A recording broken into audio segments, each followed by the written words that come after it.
गुरुचरित्र पारायण केल्याने आपल्या घरात कोणकोणत्या गोष्टी घडतात आणि काय चमत्कार घडतात, चला तर थोडक्यात जाणून घेऊया. नंबर 1, संकट निवारण होते. कौटुंबिक आरोग्यविषयक संकटांपासून आपल्याला मुक्ती मिळते.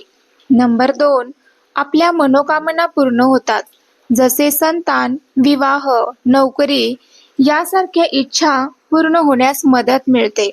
नंबर 3, आध्यात्मिक उन्नती होते, ज्यात मनाला शांती मिळते, भक्ती आणि आत्मविश्वास वाढतो.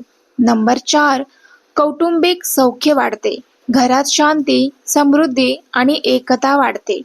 नंबर 5, दैवी अनुभव येतात, जसे दत्तगुरूंचं दर्शन, स्वप्नात मार्गदर्शन किंवा चमत्कारिक अनुभव येतो.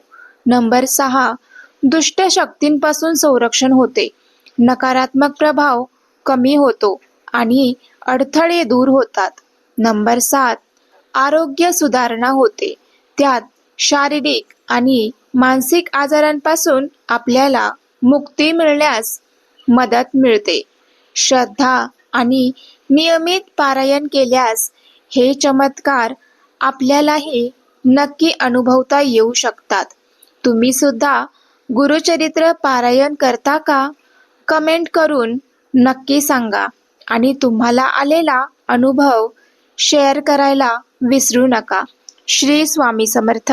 जय जय स्वामी समर्थ.